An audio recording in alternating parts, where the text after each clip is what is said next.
Welcome to Amateur Redneck Workshop. I'm Harold, and today we're going to work on trying to finish up my sort of amateur tool grinder here. I'm going to have to make a stand to mount it on, and hopefully, you know, some brackets to hold the tool steel and such when I'm trying to grind it at angles. And maybe I can get all that done in this video, and maybe there might be another one behind it if that doesn't work. And I don't want to announce, I'm giving away another one of these little multi-testers. If you look down below, you'll see the date that the giveaway starts, which is of course the very day this video comes out, and what day it ends. And if more than one person wants it, I'll throw the names in a hat and pick somebody out. Guess that having said all that, and not remembering what the heck else it was I was going to say, we'll just get on with the video. So to do today's project, I went down to Harbor Freight and got a 16-inch variable speed scroll saw. It's probably not the best one out there because it's about a fourth of what the big boys get. But anyway, we're going to unbox that sucker and we're going to get to using it. Now, I got it to do this project, although I guess I got it more because I wanted a scroll saw than I really had a desperate need for it. But we're going to use it to build the stand, and we'll see how it comes out. Let's unbox it.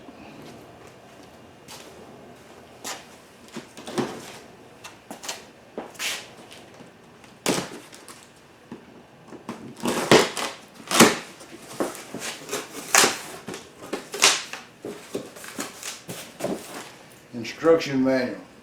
What would we do with that? Okay. Some tools for it. Always a handy thing to have. Lots of styrofoam. If that's handy or not. Alright. Here it comes. Right out of the box.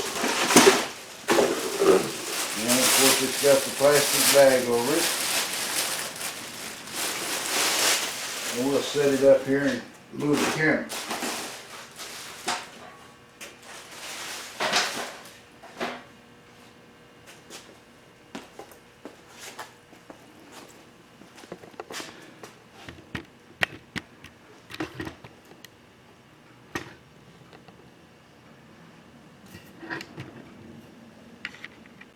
Now this guy actually has a cast iron base. And I think that's a good thing. I like cast iron. It makes things strong, even if it does make them a little heavy. And this guy's got a little tube here to blow the sawdust away. And I don't know, I guess that's right there's where it should have been plugged in. Seemed like it fell off in shipping, didn't it? Alright, so I guess the best thing that we can do is go ahead and get the stuff out that I'm going to use. That's kind of lame, that little foot there. In fact, that little foot may just have to come off of there because, let me see if I can get this camera in the right spot. It's just kind of floppy and crooked, and you can see that by just looking here. And I don't think I'm going to want to mess with that. So let me get my wood and see if we can get it laid out, and I'll be right back with you. I'm going to take this piece of wood and cut it in half, and it's going to be the sides of my stand. And I may have to cut it down here a little bit too. It's not necessary for the stand to be that tall, but you got to make the first cut somewhere, right? You can see my mark, and I'm going to see if I can set up a little fence to guide me here. I know this would be better done straight with a table saw, but then I'd have to go and pull that big lawnmower out of the shed and go out there with a two-wheeler and drag the thing in. I don't want to go to all that much trouble, so let's see if I can do any good with this. I've got it anchored down with C-clamps on each side, and it's got a cast iron base, which I like. Cast iron's always good no matter what you're making. It seems to add lots of stability to things. And this table here is not wide enough for me to actually put a guide on it, unless I guess maybe if I were to change directions. I need to go look at that. Alright, the blade can cut this way or that way, so I turned it this way. That way I can have that little guide against the edge. Or is it this way? One way. I'm not certain whether it's this way or that way, but we're going to work on it. Let's see what happens if I try to cut this into a straight line.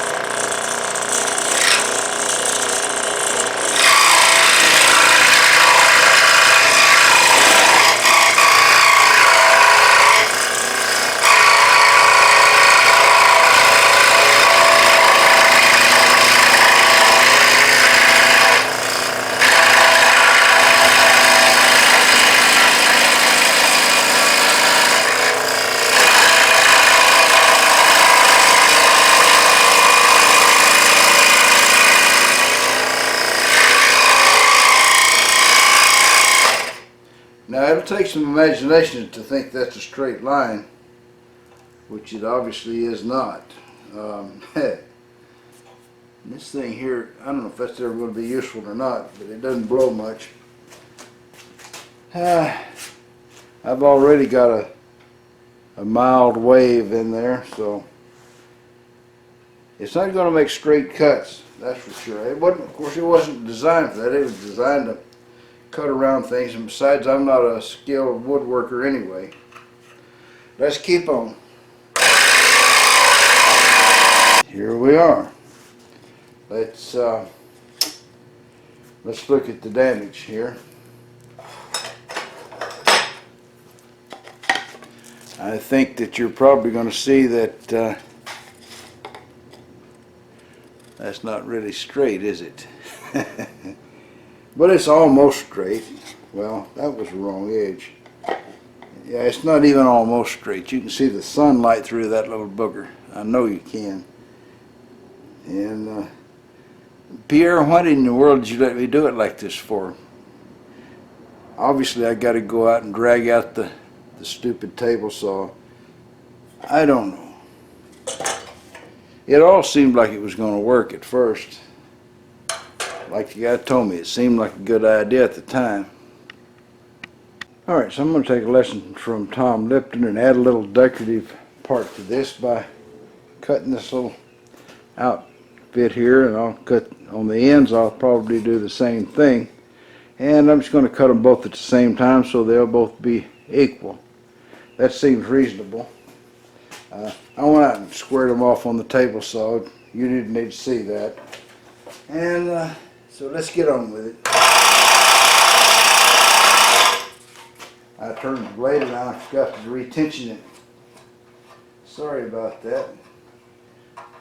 Like I didn't damage anything, I don't think. There we go. Sounds better, huh?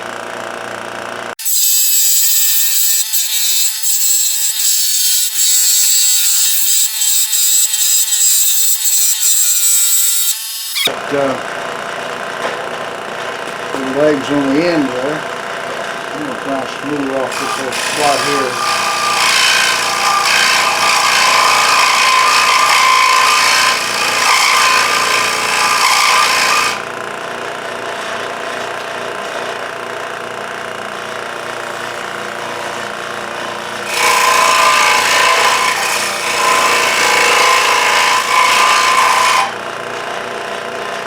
Then again, it may be better to leave well enough alone. But that's the sides. Now we'll move on to,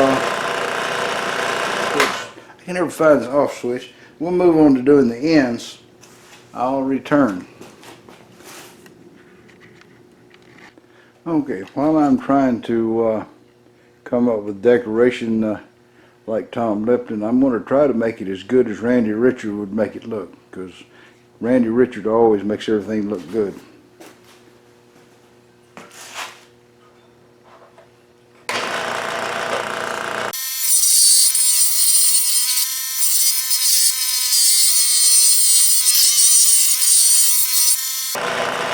there we go. That's probably not Randy Richard good, but at least it's decorated. Alright, that's going to be the general appearance of the thing when it's completely finished. I don't really know if I need to put anything in the top other than maybe a couple pieces just to make things stay square. But I'll sort of make a little U piece in both ends, I think, so that that little grinder can set down in it a bit. So I'm going to have to go and do a little more drawing, and I'll show you when I get it done. Alright, more shapes to cut out.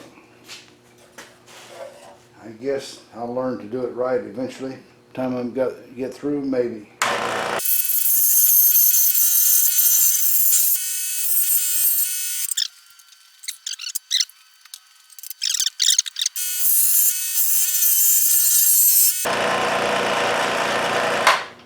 This is for the other end.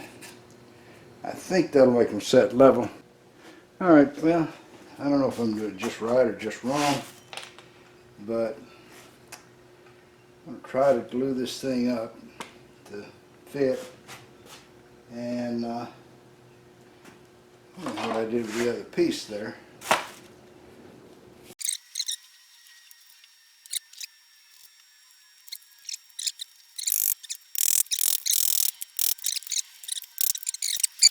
Okay, so I'm going to leave it glued up like that until tomorrow, and we'll come back then and try to do something good with it.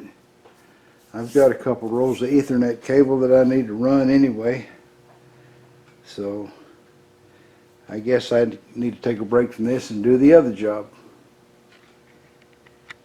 Okay, so it's been clamped for a couple of days because I had a lot of other stuff to do yesterday, and I think probably it's time for me to try to get all these clamps off of there and see how well things are going to fit.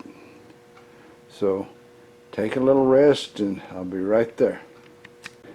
Well, that's a better fit than I had anticipated. I guess I was thinking right and measuring right. As you can see, this little booger fits in there quite well. The back end isn't going to flop around. It looks pretty level. So I guess my next job is to take it and paint it red.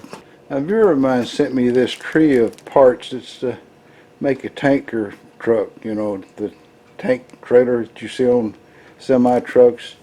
And he had really wanted me to duplicate this stuff and make several pieces, and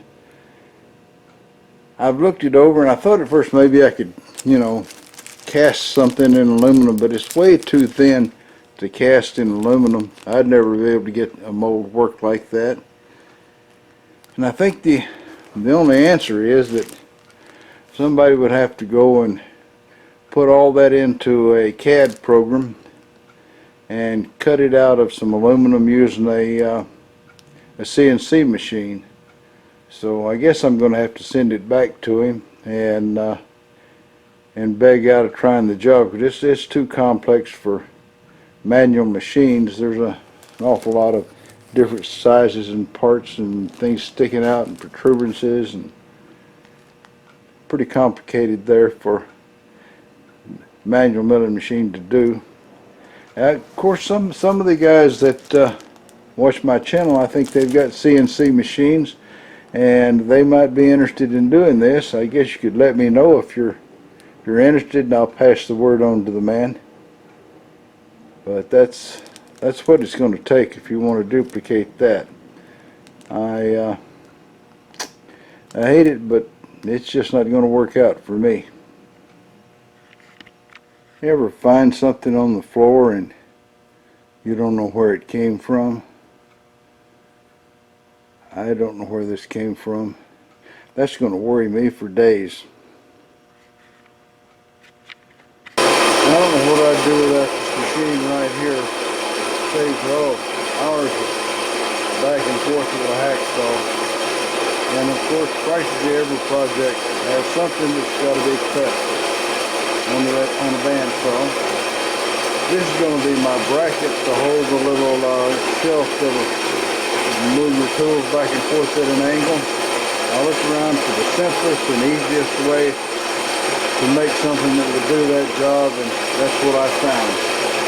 So we're going to cut it off, drill some holes in it, mount it to that little stand, and we'll be nearing the finish mark.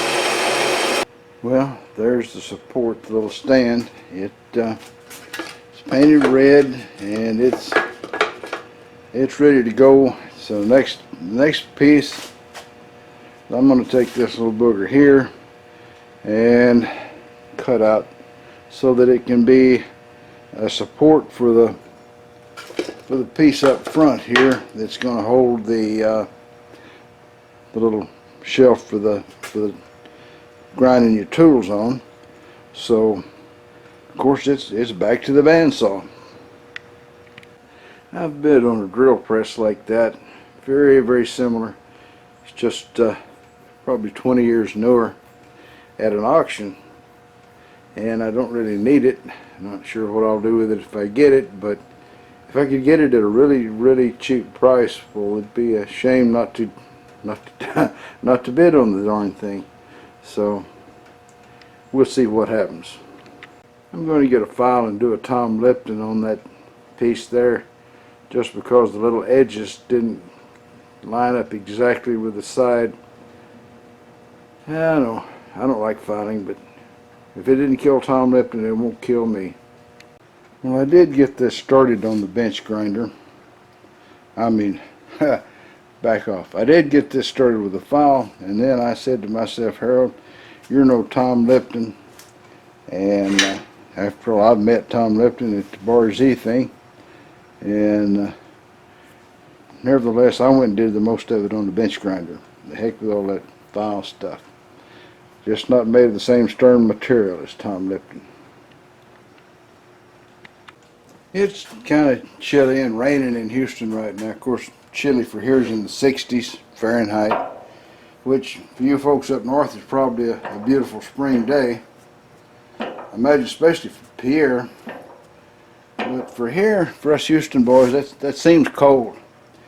And as soon as it stops raining, the boss lady determined that waiting 3 years is long enough.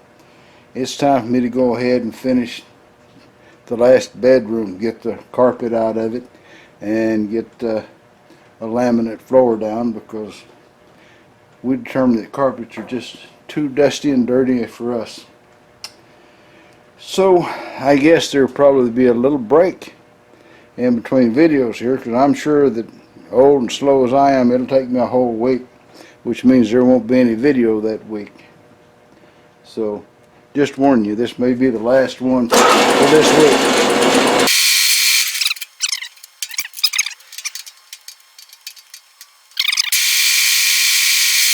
Need to drill some holes in this end here so that I'll have something to hold my little hinge for the tool holder. You've seen enough drilling now, I'm sure. I spent a great deal more time thinking on this project than I have working on it. It's been a couple days since I was out here doing anything, but I keep changing my mind as to what I want to do. Once I make the little bracket here that goes up against the blade, I want to mark it, you know, for where the angles are that I'll probably mostly use. So now that I've got that drilled out, I need to make the next piece. I'll have to look around here and figure out what I got. There was a little bit of bracket redesign there after I put it all together the first time around, but I'm up to the point now where a little reshaping of things to make them look better, and a bit of painting should get us really near to the end of this thing, after which we will have a drawing for the stuff I was giving away previously. Well, no, yeah, we will. Alright, so I got my mind made up. We will have a drawing after a while. Okay, here's a preliminary fitting together with everything not painted yet. I discovered where the little yellow piece of plastic, it's the button that goes in there to hold the thing on. It had a spring originally, but it doesn't now. I don't know where on the floor that spring got off to. Sometime I'll come across one that'll fit and I'll replace it.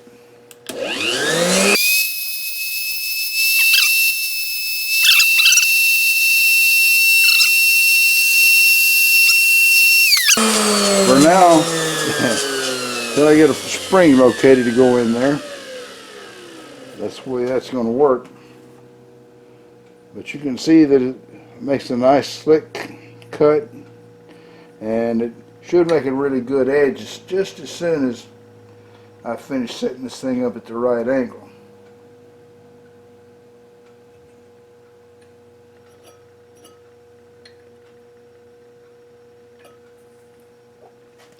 There's a lot more to be brainstormed here before I get through, but I've discovered that it holds itself in there quite well in the little stand, so I don't think I'm going to put anything on there to fasten it down. It's in there, it's solid. The stand isn't exactly on a level spot here on the table. There, now it is. And I don't know if you can see that or not. There we go. That's making a really nice smooth cut, and I think that it's going to work really well. It's not for roughing the thing in. I'll have to kind of rough it in over there and then bring it over here and dress it up. I guess we should get a piece of carbide and see how it does on that. Here's a piece of carbide that's gotten chipped sometime or another. Now I do have a greenstone, you know, that I could use on this. I'd hate switching it out over there on the bench grinder. But let's see what this will do. How we can come up with something. Let me see here. I have to move the camera. Hang on. Alright, let's try it.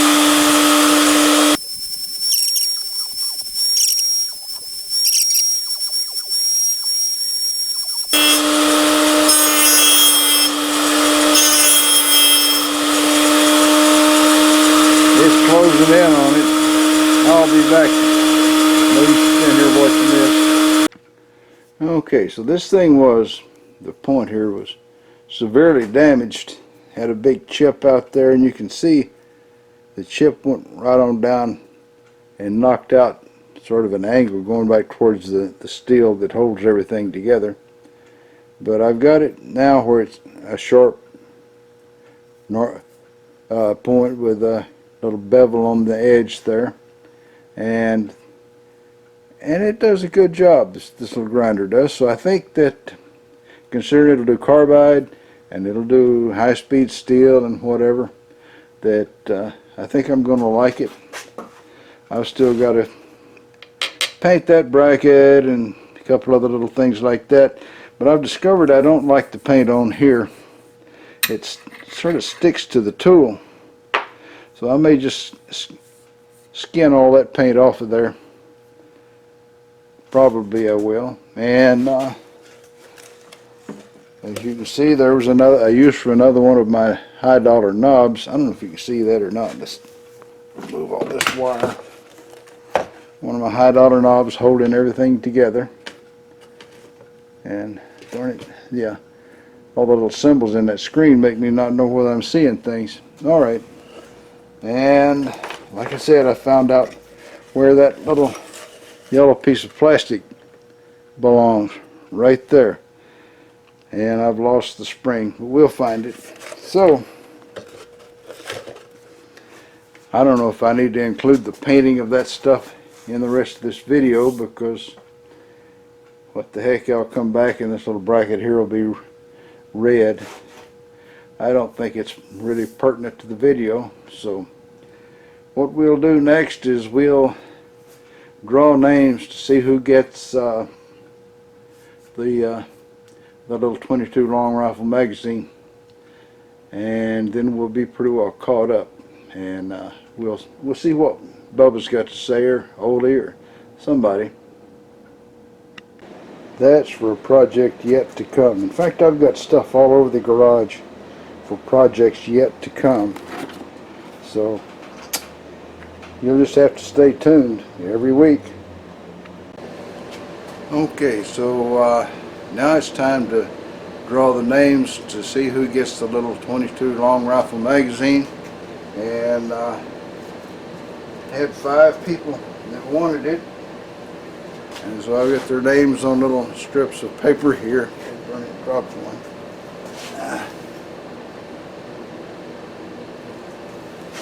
So anyway, we're going to put all these names in a hat, and we're going to shake up the hat, make them all flop around in there, and then I'm going to reach down in there and grab one of the names. And here it is. We've got, it says Archer S. So, Mr. Archer S, please send me your mailing address. My email is right at the start of this video, hard to miss. So just send me your mailing address. I'll just put those things on my head, and I'll send you that magazine. Now then, let's move on to see if we're going to hear from Bubba or Ole or what. One morning, Ole woke up and discovered he was, short on groceries, so he decided to go to town and get some groceries, and he took off, and he got down there to the river. He looked up the river and down the river, and he can't see any way to get across. In a minute or two, there's his buddy, Sven, shows up on the other side, and he hollers across at him. Sven, he says, "How do I get all across to the other side of the river?" And Sven, he looks around, looks down at his feet, looks back up, and he hollers over to Ole, "But Ole, you're already on the other side of the river." Well, that's all, folks. Y'all try to subscribe if you're not already a subscriber. Leave a comment if you got something to say. And above all, remember, keep on keeping on. Bye now.